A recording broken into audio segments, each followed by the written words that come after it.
There's the VAR room on Westman Studios. Today we'll preview the weekend games. We talk about Van Dijk's contract extension and also Madrid wanting 4 top coaches. They are on their wish list. That is Alonso, Zidane, Klopp, and Raul, who goes to Real Madrid. I have Richie, I have Kwesi Nabila, and Cephas to do this with me. What's up, guys? Charlie. Cool. So it's Easter. Happy Easter to all our viewers. Yeah. Charlie, Easter, how you put it? Charlie, Easter, it be one occasion, one she akroma be the call. The akroma the call there. Montias, but the thing is, it be long weekend, right? So, me name so buy your craft feed, they are not crower. Wine the crowd, wine. Oh, your alanga joy, your chucho mucho, baby. like your girlfriend. And I will cry. Me ni binti no me. Hey, I dey see on screen. I no get some. What you need? Oh yeah, I dey see on screen. I no get some. Masa on crowd say oko na village bi ana. Banana me drain home. Sometimes if you talk say it dey go village camp. Yeah. Now on the class network in I beg my woman no they do so. Oh, but see, it be long weekend. See how the boy talk. My woman no they do so. Okay, fine. But it be advice. If your woman talk say it dey left go chop Easter for somewhere For the village, yeah. where network ni BC Basa be o friend na unya no ni we are. If you no say be Tuesday you go see am. If you no say be Let Tuesday me go you straight into action. Oh, me my woman they should be good woman. Let me go straight into action. And Van Dijk extended his contract with Liverpool this week, 2 years extension, and it's a great news for Liverpool fans and even for the Premier League fans. Richie, Van Dijk has really helped Liverpool a lot. Yeah, of course. Yeah, when he left Southampton to Liverpool, he has really improved the defense line of Liverpool. Yeah. I remember we used to have Lovren and one other player. Sketzel. Yes. I mean, have a lot of guys coming to pass. But Van Dijk has really done so well at Liverpool. Just talk to me about her. I think Van Dijk has been one of Liverpool's, if not the best, one of the best Liverpool centre back in the history of the club. One of the best, if not the best. Because there have been some generations we never witnessed, so we can't just derive on that. But looking at his consistency, his performance, his aura, he carries some kind of aura, some kind of command at the back of Liverpool. You see, anytime Liverpool misses Van Dijk, then their defense starts shaking. They face a lot of problems, especially meeting some sharp attackers.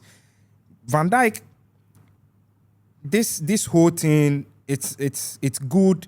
All of a sudden, it has come to an end because a lot of distractions among the fans, even the fans fighting against each other for like the team taking a decision not to extend the contract, because throughout the season, the contract has been about Mo Salah. Yeah. Whilst they have Arnold and Van Dijk to deal with. But then there wasn't any rumor that Van Dijk is going to extend or something, but finally it is here, and I think this is the time they have to build on that. They've dipped in a little form. This is the time they have to carry. They have to throw everything behind and then focus. Okay. The season is still ongoing, and then we are at the twilight of the season, so it's a good one for them. I mean, it's absolutely a positive one for them. Okay. So Nabila, Richie just said something. Liverpool has deep in form a bit. Don't you think if Salah, Van Dijk had extended their contract earlier in the season, I'm sure we'll be talking about Liverpool being in the semi-finals of the Champions League. Liverpool although they'll win the league, but their performance will be very good. Don't you think the contract extension also worried them a bit? Well, that's quite a debatable topic, because someone will also say that probably the guys were also playing for the contract. Because we've seen Salah probably has arguably his best season in the Premier League. And not just his best season, but probably the best season someone has had in the Premier League, because he's breaking records here and there. He just needs 2 assists to two assists to equal, Thierry Henry's and Kevin De Bruyne's assist record. He's equaled and I think broken the record of a single goals and assist contribution within a season.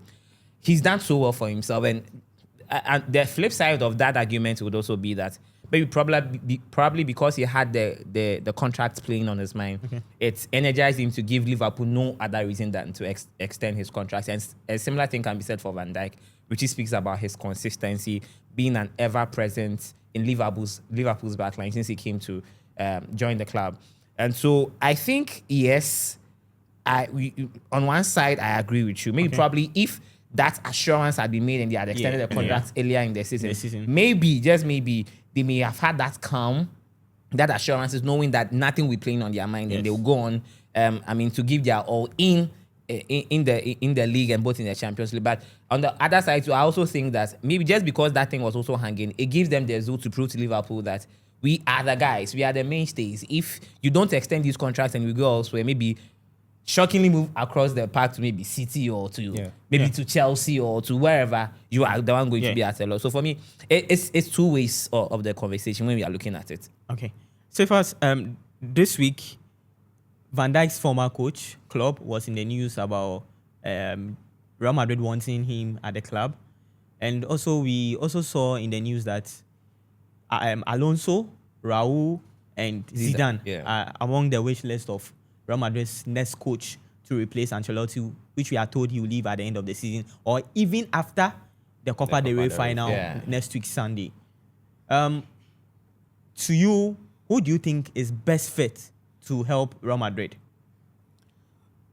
For me, if you look at the candidates you just mentioned, Xabi Alonso, of course, he has been already linked to the club for the past season or so, following his exploits with Bayer Leverkusen. Yeah.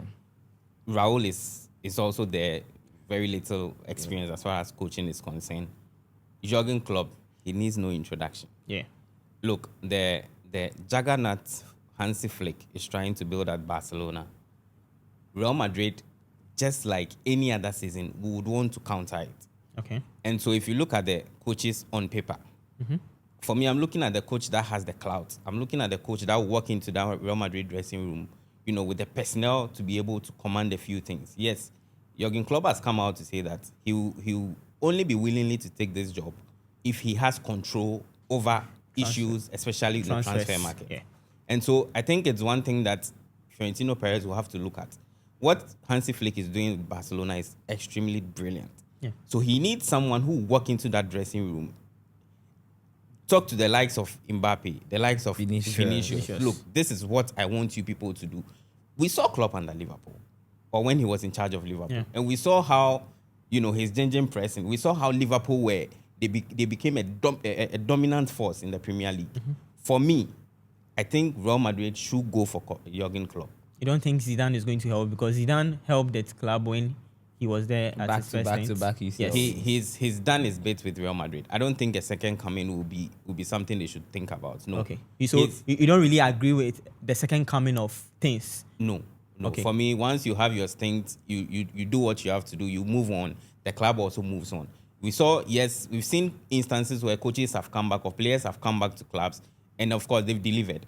But for me, the way I see this Real Madrid team now, they need to get things, turn the corner as early as possible. If not, and for a club like Real Madrid, the stakes are so high. They do not settle for less. They are not a mediocre club. It's the reason why just being knocked out of the Champions League against Arsenal, they are already talking about they want a replay. They want change as early as possible. You get it. So for me, yes, Zidane is there. He's done it for the club before. He has the experience, and we saw what he did those times. A lot of people still do not give him the credit as being a tactically astute manager. A lot of people still believe that, players, he had the players at his disposal to do the work for him. Even though I have my own perception, because you see, you can be a good coach, but if you're not good at man management, you won't get the best out of the players. That's true. So once you are able to get one well, you will still get the best out of the players. So Zidane, yes, but not the ideal coach for me. Raul, I don't want Real Madrid to look at gambling now. Now it's not the time to gamble. Not the time. Alonso, Alonso has done his bit with Bayer Leverkusen, but I don't think Real Madrid should. Yes, he's a Real Madrid boy. Yeah, but what Real Madrid need now is an instant change, and I think Jurgen Klopp fits the bill. Okay, that's great. Nabila, with Real Madrid this weekend they play against Athletic Club in the La Liga, and it's a big one because Athletic Club is fourth on the La Liga table. Real Madrid is also second on the La Liga table, and Madrid is just 4 points behind Barcelona now. Madrid needs to win this game. There's a lot of pressure going on because at least they need to win a trophy this season. And the La Liga is one trophy that the fans will be pleased. At least since they are out of the Champions League, they have to win the La Liga. Yeah. What do you think they have to do to beat Athletic Club? This is a club that's also very stubborn. When they meet the big guys, they prove to be very stubborn. The likes of Iñaki Williams, the likes of Nico Williams, very stubborn. Just talk to me about it. I think Madrid owe it to their fans. They owe it to themselves to redeem their image, especially in this crucial point in the season. You make a fantastic point about them. I mean, winning the La Liga not being a negotiable event for them. It's not negotiable. Like, they can't sit to think that, oh, I think we can even win the Copa del Rey. The standards and stakes are so high at Real Madrid that once, I mean, the Champions League is like their bona fide property they feel. Yeah. So if they don't get it, then it looks like everything looks shamble. Everything becomes like a second piece for them.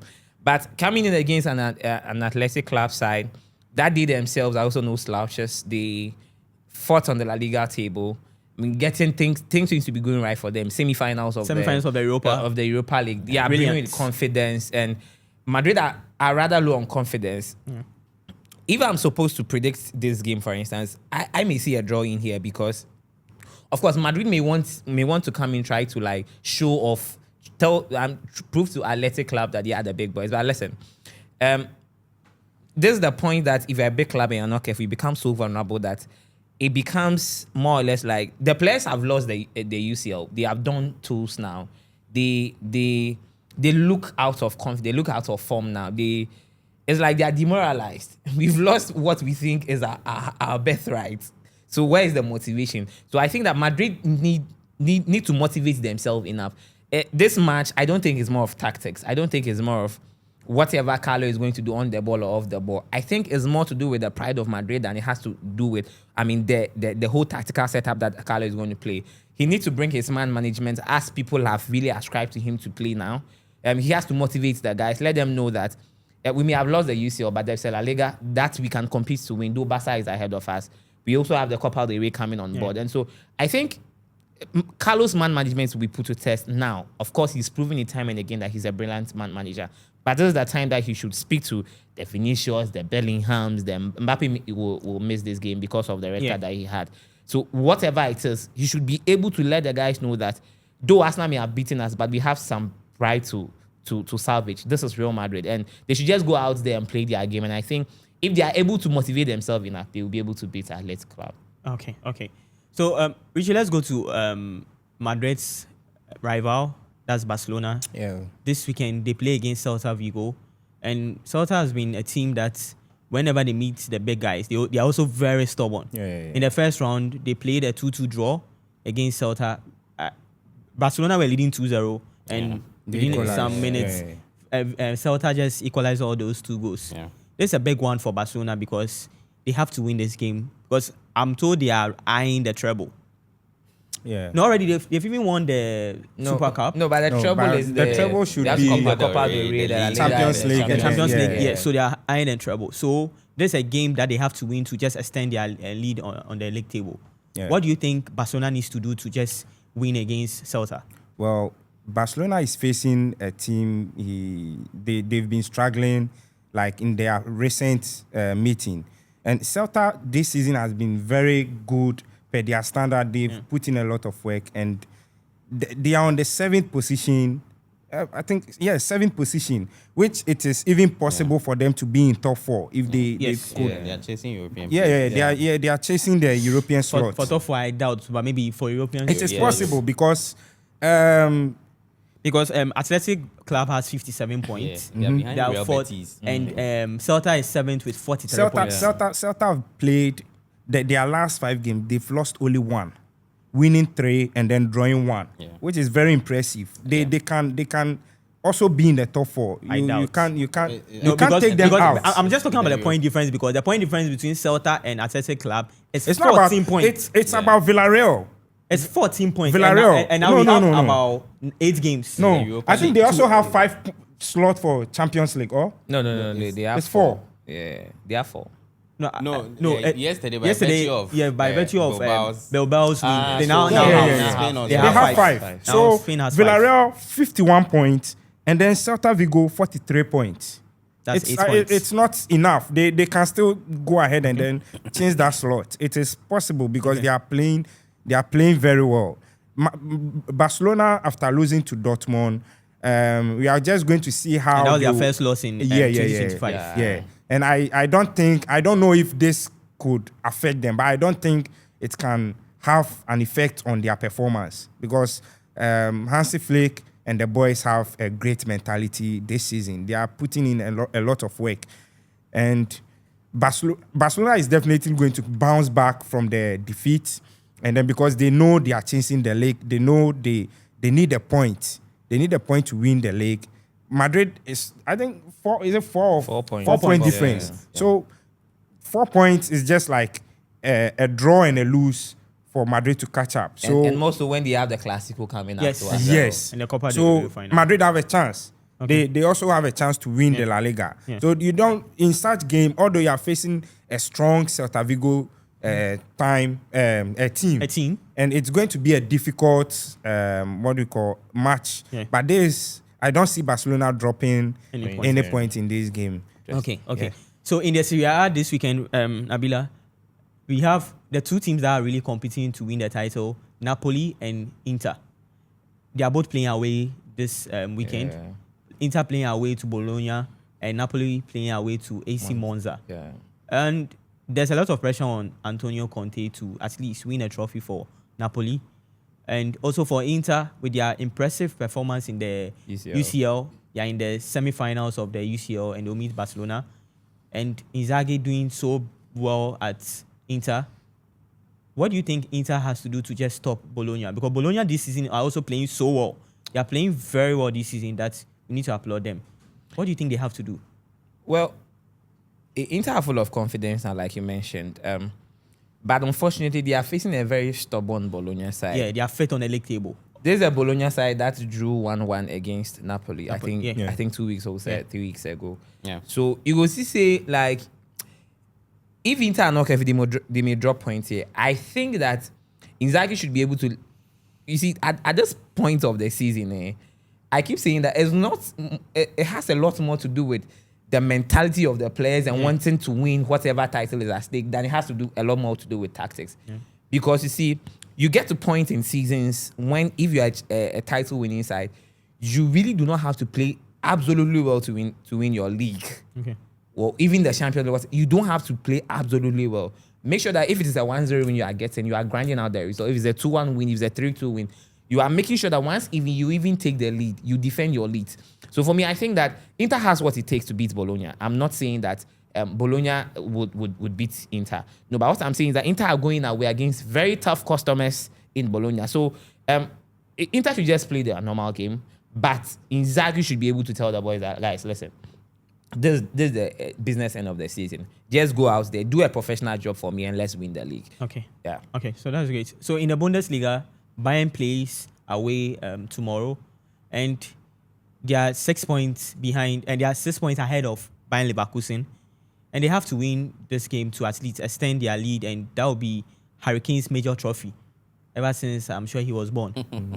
So, so just talk to me about our Bayern. They have to win this game because it's very important for them. Absolutely. And as you rightly put it, it potentially looks like the season where Harry Kane will now virtually end his, I don't know if he it's breaks his trophy virginity. So, interestingly, in the previous game between both sides in the league, and for some funny reason, this fixture seems to throw a lot of goals. I think the first meeting between the two sides saw a lot of goals as well. Going away from home is always going to be difficult, irrespective of the position where Bayern's opponents find themselves this very moment. So, yes, they've been dumped out of Europe, quite unfortunately. Potentially the last season for Thomas Müller, he will be walking out of the doors from Bayern Munich, and I believe they would want to end the season on the high. I think Heidenheim will be a difficult game for them, but I eventually see Bayern, edging it out. No matter what, Bayern should avoid defeat. Look, with the number of games left in the season, you don't need to give your opponent any glimmer of hope, to try to think that, yes, we have a chance. This is the time for Bayern to effectively win the league. If they're able to do it, for Bayern Munich, winning the league is nothing extraordinary. Yeah. Once you are a coach and you walk through that door, it's the Champions League you are being marked against. So for Vincent's company, this is going to be, his first major trophy as a coach. Yeah. And he dare not fluff these lines. He must win this league. Yeah. And so he needs to, go in with all his arsenals, make sure that he gets the 3 points. And I'll be extremely surprised if Bayern should drop points away at Heidenheim. Okay. So let's go to the greatest league in the world. Arguably the best and the greatest league in the world. Arguably. For me, it's the greatest league in the world. Well, that is For me, it is arguably. And this weekend, we have a lot of big games in the EPL. And the race for the top 5, the Champions League race is so crazy. And this weekend, we have Everton playing against City at the Goodison Park. And with this good form of Everton, you ask yourself, will City be able to beat Everton? Nabila, just talk to me about that game. It's going to be a big one. That's a very emotional game for Everton fans because at the Goodison is about to go down the end of the season. Everton are going to their new stadium. And so every game that they get to play, there becomes a very emotional time for them. They just want to enjoy the best experience. I can just imagine myself at the Goodison Park as an Everton fan. I just want to have the best experience. I mean, see what I can do to the big boys because they've drawn to Arsenal there. They drew to Liverpool. Chelsea went there, they drew. So it looks like they drew to United too. They drew to United. It looks like they have tried to, have a very good, farewell party at the Goodison Park against the big boys. And I'm expecting such a game this weekend. I'm expecting a very, very rowdy atmosphere. The champions are coming to town. And Everton themselves are on a good run of form. Last week, they beat Nottingham. And they've picked quite a couple good results since this guy... David Moyes came back to the club. City are coming to face Everton with a confidence-boosting win against Crystal Palace. They know that the Champions League is at stake. It's a very dicey game to call, a very, very interesting game. Everton's physicality are going to prove very stubborn for a City side that this season themselves, they've lacked a lot of physicality in the game. If I'm to call this, I think I am seeing a drawn game here. Probably maybe a 1-1, maybe a 2-2. If there is going to be a win, I think City may struggle and just maybe nick it because of the Champions League. Okay. There will be a West London derby at the Craven Cottage. Fulham versus Chelsea. And there's a lot of pressure on Maresca, especially he losing in the Conference League against Liga Warsaw on Thursday. He has to win this game to make Chelsea qualify to next season's Champions League. Fulham, on the other hand, also lost against Bournemouth last week.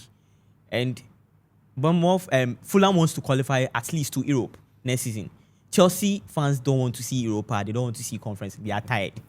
They want to see the Champions League. Maresca is just not sitting up well. What does he have to do to just help Chelsea win the game against Fulham? Unfortunately for Chelsea, early on in the season, and for the first time since 1979, Fulham went to Stamford Bridge and beat Chelsea. Yeah.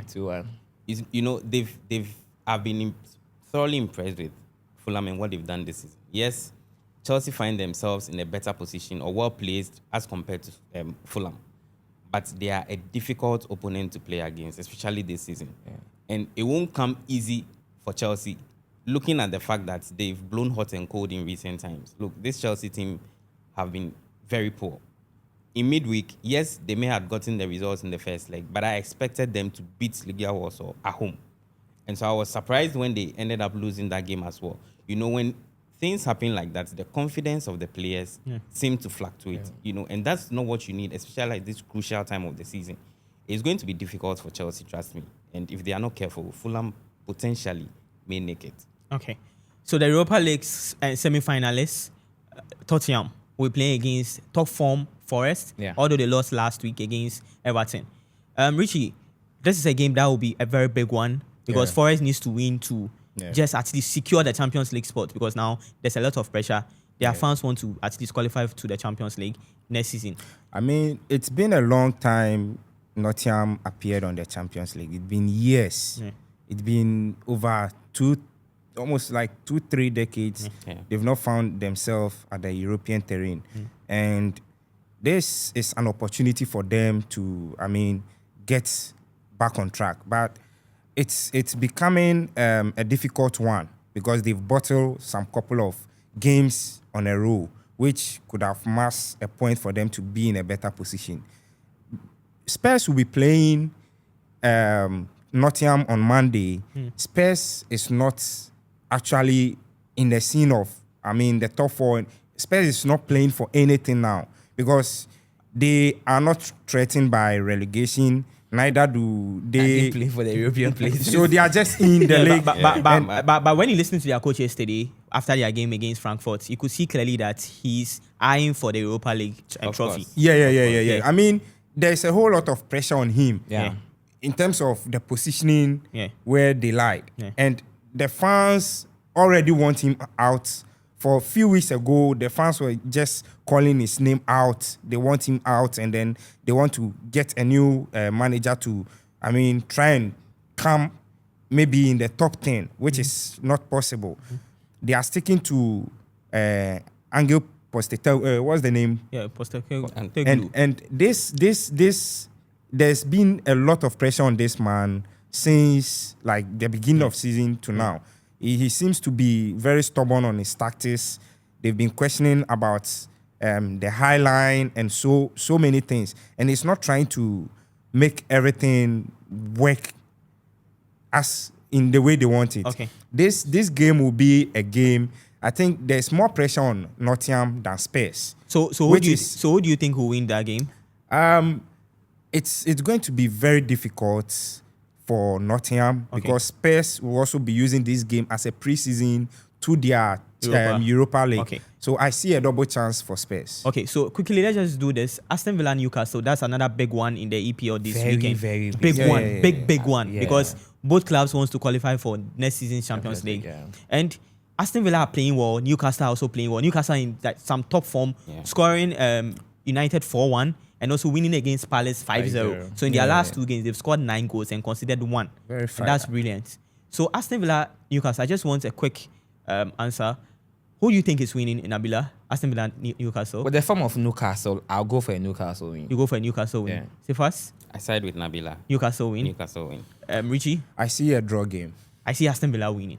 Wow. In that game. Wow. I see Aston Villa just doing the magic and I winning. think that because You you're know- a Chelsea fan. Or Oh no, You know, no. Newcastle seem to have gotten Aston Villa's number in recent times. Yes, They've but been I- beating them left, right, But center. the game being played at Villa Park, I just feel like Aston Villa will just initiate for them. Anyways, let's see. So to our viewers, just go on our YouTube channel, just search Westman Studios VAR Room, like, comment, share, and subscribe to our channel. And also, we have a special episode for our invested, the VAR Room odds. So just stick and stay with us. That's a wrap from us. Goodbye.